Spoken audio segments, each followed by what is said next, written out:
Hello guys! Welcome back to my channel at welcome po sa ating series na Grow Rich Bit by Bit, kung saan nag-aaral tayo konti-konti lang kung paano yumaman. At ang topic po natin today, pay yourself first, the secret to financial freedom. Okay, so kung napag-aralan na po natin nung past video, kung gusto po natin yumaman, kailangan po mag-start tayo ng business or mag-invest po tayo, or kung kaya, both gagawin po natin. Pero saan tayo mag-uumpisa? Guys, it is better po kung hindi tayo mag-uumpisa sa utang, kasi magiging complicated po ang buhay po natin kung mag-uumpisa po tayo sa utang. Dapat po mag-generate po tayo ng sarili nating funds, from our savings. Kailangan tayo makapag-generate talaga ng puhunan. Ang tanong, paano yun, Kuya John?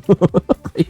Kasi most people po, pagkasahod na, aminin na po natin, karamihan po sa atin, empleyado, katulad ko, pagkasahod natin, gagastos tayo hanggang pumasok yung susunod na sahod, At kung ano man yung matitira doon, yun ang ipapasok natin sa savings. Ngayon, pag ganyan ang ginawa po natin, gagastos bago magse-save, hindi po tayo makakaipon. I'm sad to say. Bakit? Kasi ang brains po natin nag-e-expand po yan at sumusunod po yan sa sahod po natin.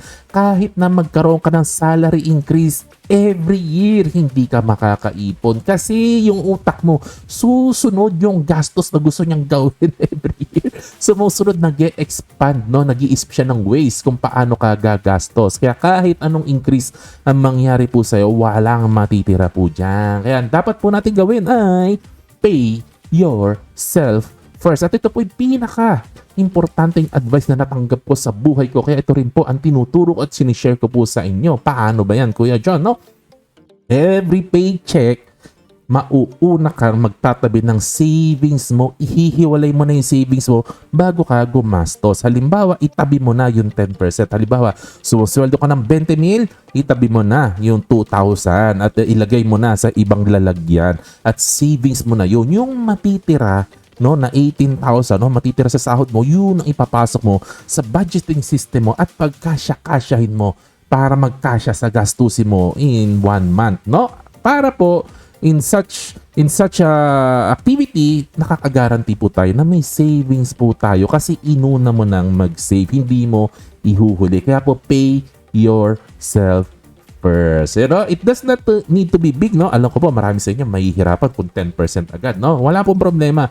Start small, Kung hirap pa po tayo, 1%, 2% sa beginning, wala problema. Long term po tayo. Long term po tayo mag-isip, Kasi retirement naman to, hanggang retirement, Start tayo kung saan comfortable po, 1%, 2%. And after a few years, dagdagan natin pa konti-konti hanggang mag-goal po tayo na makaabot din tayo ng 10%. And after a few decades, konting sideline dyan, konting sideline doon, paabutin po natin ng 20 to 30%. Palakin natin ng palakin habang tumatagal po. Anyways, long term naman po tayo. So, ganun po, ang gusto po nating gawin, Para hindi tayo ma-intimidate, konti lang sa umpisa, tapos palakihin natin ng palakin in the future. At bakit po ito importante?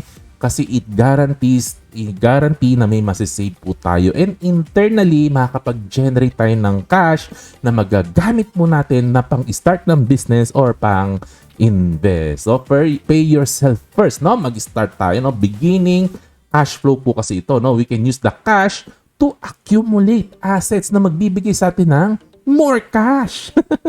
And remember, ang goal po natin ay increasing cash flow every year. Kumbaga po sa sasakyan, para po umandar ang isang sasakyan, kailangan yung unang tulak para po talaga siya ay tumakbo, At pag tumakbo na po ang wealth engine po natin, diretso na po mag-i-increase ang ating cash flow sa future at yayaman din po tayo. At yun lang naman po ang daldalan natin today. God bless! Sana may natutunan po tayo. Bye-bye!